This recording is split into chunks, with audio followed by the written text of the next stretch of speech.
నేపాల్లో చిక్కుకున్న ఏపీ వాసులను సురక్షితంగా రాష్ట్రానికి తీసుకువచ్చేందుకు మంత్రి నారా లోకేష్ తీవ్రంగా కృషి చేస్తున్నారు.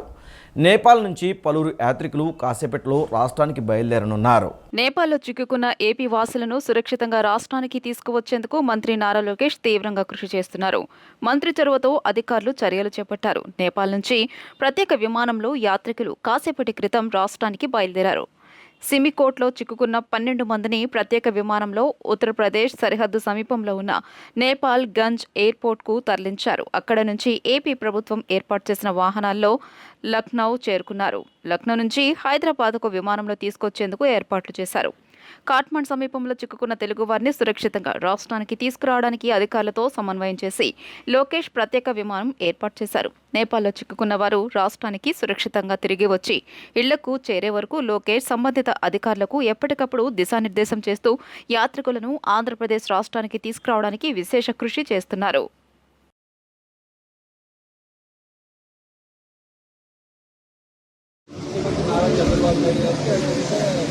నారా లోకేష్ గారికి, ఎంపీ సారా సతీష్ గారికి, మిగతా అధికారులకి నా హృదయపూర్వక మా 12 మంది గ్రూప్ తరఫున హృదయపూర్వక ధన్యవాదాలు. Okay, we are being evacuated today from the Simikot and we will reach Lucknow to Hyderabad to Vijayawada. Thank you for all your kind cooperation. నేపాల్లో చిక్కుకున్న ఏపీ వాసులను సురక్షితంగా రాష్ట్రానికి తీసుకురావడంపై మంత్రి నారా లోకేష్ రెండో రోజు సమీక్ష నిర్వహించారు. విశాఖ, తిరుపతి చేరుకున్న యాత్రికులను వారి స్వస్థలాలకు చేర్చే బాధ్యతను కూటమి ఎమ్మెల్యేలకు అప్పగించారు. నేపాల్లో చిక్కుకున్న ఏపీ వాసులకు సురక్షితంగా రాష్ట్రానికి తీసుకురావడంపై మంత్రి నారా లోకేష్ రెండో రోజు సమీక్ష నిర్వహించారు. సచివాలయంలోని ఆర్టీజీఎస్ సెంటర్ నుంచి సహచర మంత్రులు వంగలపూడి అనిత, కందుల దుర్గేష్తో కలిసి అధికారులతో వివిధ అంశాలపై చర్చించారు. పరిస్థితులను ఎప్పటికప్పుడు గమనిస్తూ అందుకు తగిన ఏర్పాట్లు చేయాలని లోకేష్ ఆదేశించారు.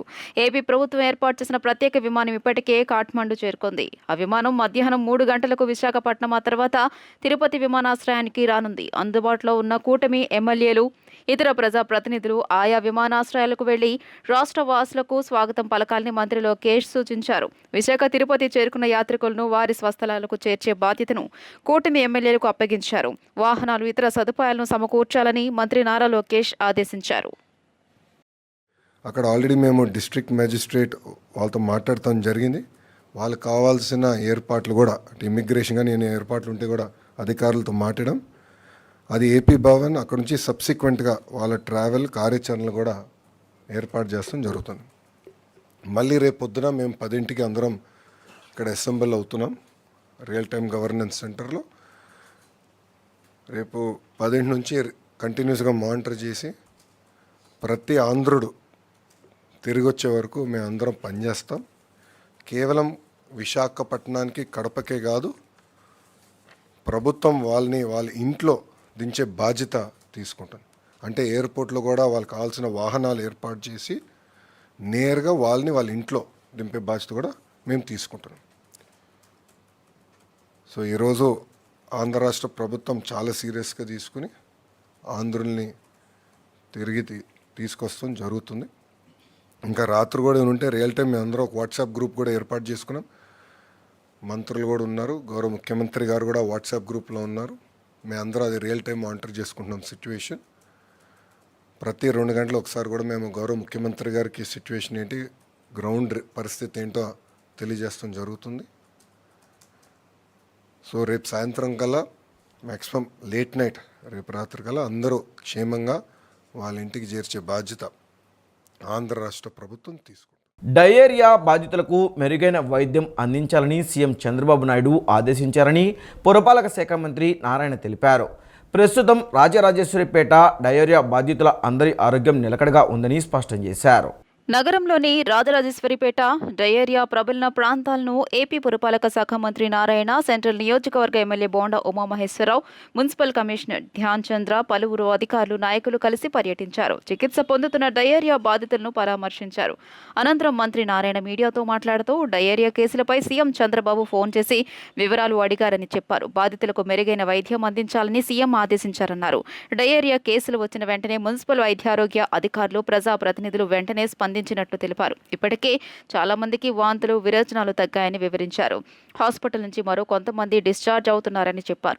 ఇప్పటికే ఒకసారి నీటి శాంపిల్స్ పరీక్షించారని ఎలాంటి సమస్య లేదని తేలిందని మంత్రి నారాయణ చెప్పారు. డ్రైన్ వాటర్ ఎక్కడైనా తాగునీటి పైప్లైన్లో కలుస్తుందేమో అనేది కూడా పరీక్షిస్తున్నట్లు మంత్రి నారాయణ చెప్పారు. అనంతరం సెంట్రల్ నియోజకవర్గ ఎమ్మెల్యే బోండా ఉమామహేశ్వరరావు మాట్లాడుతూ ఆర్ఆర్పేటలో ఇంటింటి సర్వే చేశామని, డయేరియా సమస్య ఎందుకు వచ్చిందనేది గుర్తిస్తున్నట్లు తెలిపారు.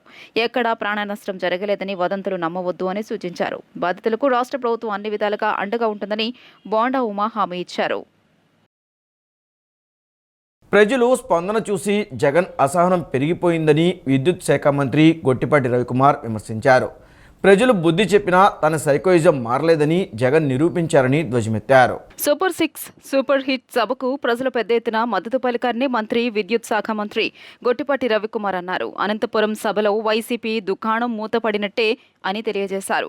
ప్రజలు స్పందన చూసి జగన్ అసహనం పెరిగిపోయిందని విమర్శించారు. ప్రజలు బుద్ధి చెప్పినా తన సైకోయిజం మారలేదని జగన్ నిరూపించారు. ఆయన మళ్లీ అధికారంలోకి రావడం వల్లే యూరియా కొరతపై రైతు పోరు అంటూ వైకాపా హడావిడి చేసిందని, ఈ పార్టీ 5 ఏళ్ల పాలనలో ఒక్క పని చేయలేదు, ఎవరైనా చేసినా ఓర్వలేదు, అధికారాన్ని అడ్డుపెట్టుకుని దోపిడీ చేయాలన్నదే జగన్ లక్ష్యం, ప్రజలకు సంక్షేమం, అభివృద్ధి అందించాలన్నదే చంద్రబాబు ధ్యేయం. ఇద్దరి నాయకుల మధ్య తేడా ప్రజలకు బాగా తెలుసు అని గొట్టిపాటి రవికుమార్ తెలియజేశారు. వచ్చే ఎన్నికల్లో వైసీపీ డెక్కౌట్ ఖాయమని ఏపీ సాంఘిక సంక్షేమ శాఖ మంత్రి డోలా బాల వీరాంజనేయ స్వామి అన్నారు. జగన్మోహన్ రెడ్డి వైఖరి నచ్చకే ప్రజలు వైసీపీని పాతాళంలోకి నెట్టేశారని మంత్రి డోలా బాల వీరాంజనేయ స్వామి మండిపడ్డారు. ఏపీ సాంఘిక సంక్షేమ శాఖ మంత్రి డోలా బాల వీరాంజనేయ స్వామి మీడియా సమావేశం నిర్వహించారు. మంత్రి మీడియాతో మాట్లాడుతూ వచ్చే ఎన్నికల్లో వైసీపీ డకౌట్ ఖాయమని స్పష్టం చేశారు. రాష్ట్రంలో వైఎస్ఆర్ కాంగ్రెస్ పార్టీకు భవిష్యత్తు లేదని జగన్మోహన్ రెడ్డికి అర్థమైందన్నారు. ఎన్ని కష్టాలు ఉన్నా ఎన్నికల్లో ఇచ్చిన హామీలన్నీ అమలు చేస్తామన్నారు. నవరత్నాల్లో ఒక్క రత్నమైన జగన్ కోతలు లేకుండా అమలు చేశారని మంత్రి ప్రశ్నించారు.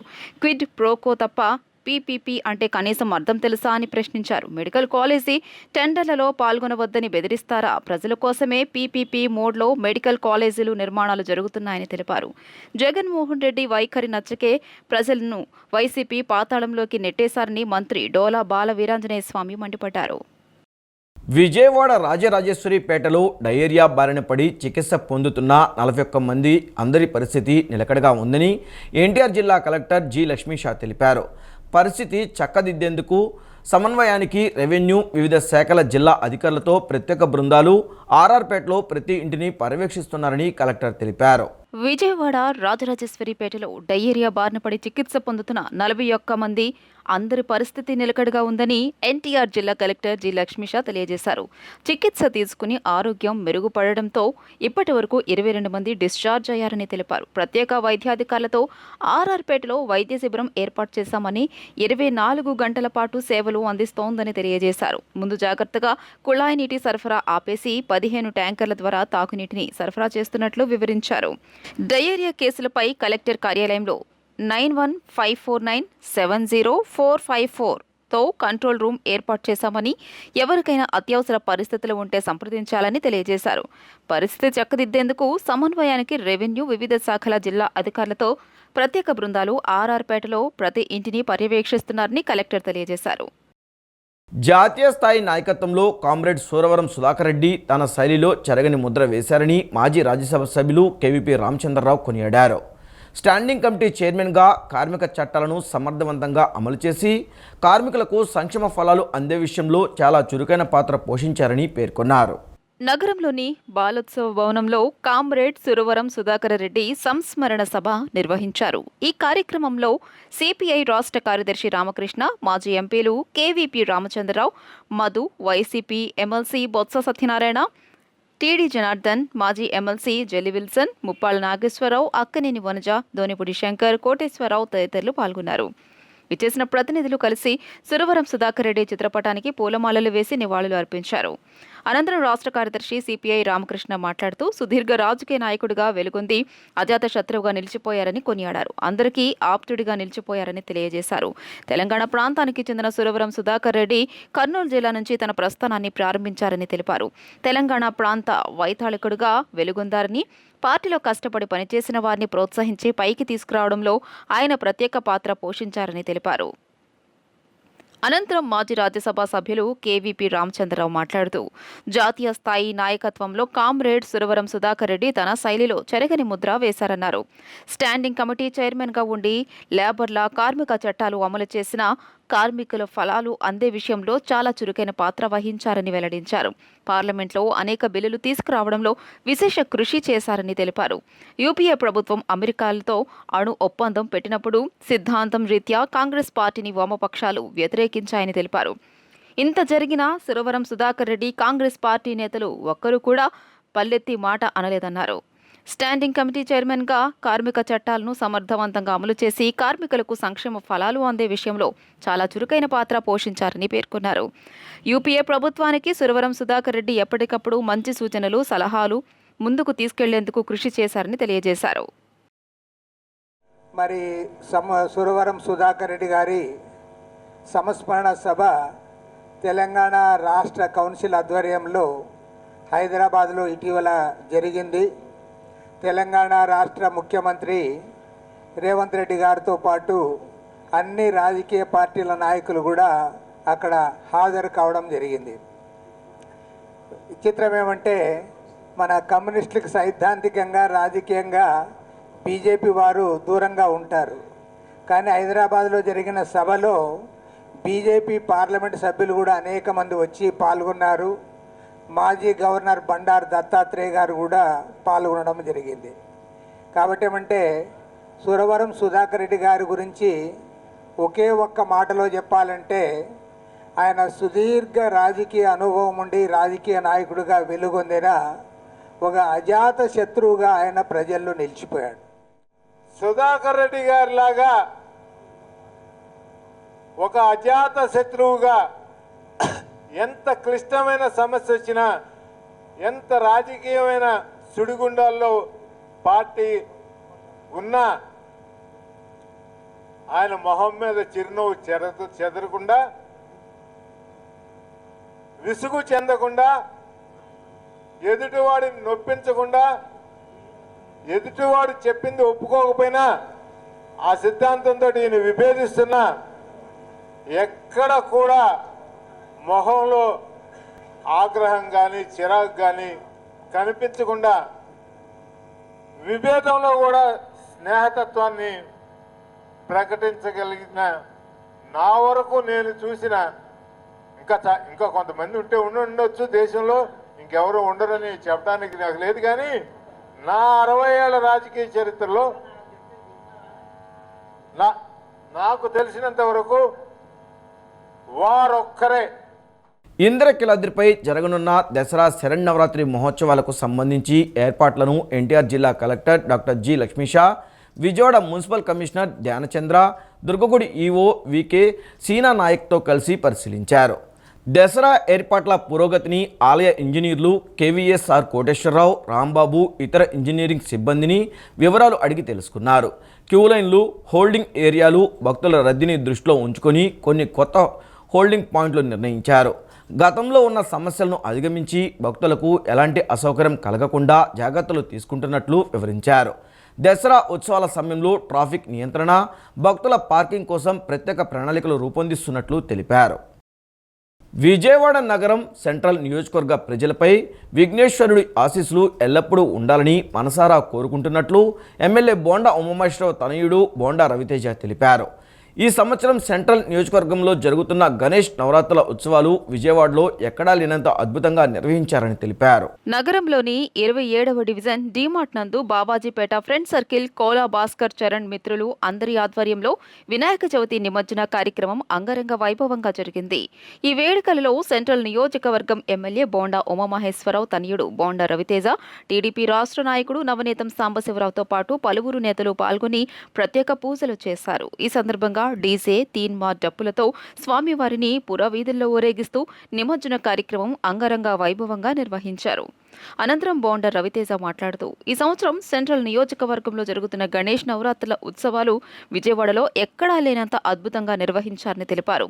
బాబాజీపేట ఫ్రెండ్ సర్కిల్ ఆధ్వర్యంలో వినాయకుడి నిమజ్జన కార్యక్రమం ఎంతో ఘనంగా నిర్వహించారని తెలిపారు. విఘ్నేశ్వర ఆశీస్సులు విజయవాడ నగరవాసులపై తప్పకుండా ఉండాలని మనసారా కోరుకుంటున్నట్లు బోండా రవితేజ అన్నారు. అనంతరం నవనీతం సాంబశివరావు మాట్లాడుతూ ఆంధ్రప్రదేశ్లో మొట్టమొదటిసారిగా టీజర్ విడుదల చేశారని తెలిపారు. ప్రతిరోజు 2 పూటలు పెద్ద ఎత్తున ప్రత్యేక పూజలతో అన్నదానం చేశారని తెలిపారు. సెంట్రల్ నియోజకవర్గ ప్రజలకు చక్కటి పాలన అందించేలా బోండా ఉమామహేశ్వరరావుకి స్వామివారి ఆశీస్సులు ఇవ్వడంతో శక్తిని ప్రసాదించాలని కోరుకుంటున్నట్టు తెలియజేశారు. విజయవాడ సెంట్రల్ నియోజకవర్గంలో మన 27వ డివిజన్ డీమార్ట్ నందు బావాజీపేట ఫ్రెండ్ సర్కిల్ ఆధ్వర్యంలో మన కోలా కానీ భాస్కర్ కానీ చరణ్ కానీ అందరి ఆధ్వర్యంలో వాళ్ళ మిత్రులందరి ఆధ్వర్యంలో మరి ఈరోజు గణేష్ నిమజ్జన కార్యక్రమాన్ని ఏర్పాటు చేసుకోవడం జరుగుతూ ఉంది. మరి ఎప్పుడైతే గణేశుడిని ఇక్కడ ప్రతిష్ఠించారో అప్పటి నుంచి మరి ఈరోజు నిమజ్జనం వరకు కూడా ఇక్కడ స్థానికంగా కానీ అందరికీ భక్తులందరికీ కూడా మంచి పూజ కార్యక్రమాలు, అన్ని సేవా కార్యక్రమాలు, అందరికీ అన్నదానాలు కానీ ఎటువంటి ఇబ్బంది లేకుండా, అసౌకర్యం లేకుండా అందరూ కూడా విఘ్నేశ్వరుని దర్శించుకునే విధంగా చక్కని ఏర్పాట్లు చేసిన ఈ కమిటీ సేవా సమితి అందరికీ కూడా నా హృదయపూర్వక అభినందనలు తెలియజేస్తా ఉన్నాను. బావాజీపేట 27వ డివిజన్లో కోల, మహి, శరణు, విజయ్, ప్రశాంత్ తదితరుల ఆధ్వర్యం యేసు తదితరుల ఆధ్వర్యంలో గత 14 రోజుల నుంచి కూడా వినాయక చవితి మహోత్సవాలని విజయవాడ నగర ప్రజలే ఆలరించడం కాకుండా నవ్యాంధ్రప్రదేశ్లోనే మొట్టమొదటి పండగ కన్నా 2 రోజుల ముందే టీజర్ విడుదల చేస్తూ సెంట్రల్ నియోజకవర్గ శాసనసభ్యులు ప్రభుత్వ బోండా ఉమామహేశ్వరరావు గారి చేతుల మీదుగా ఈ ప్రాంతంలోనే ఆవిష్కరించడం జరిగింది.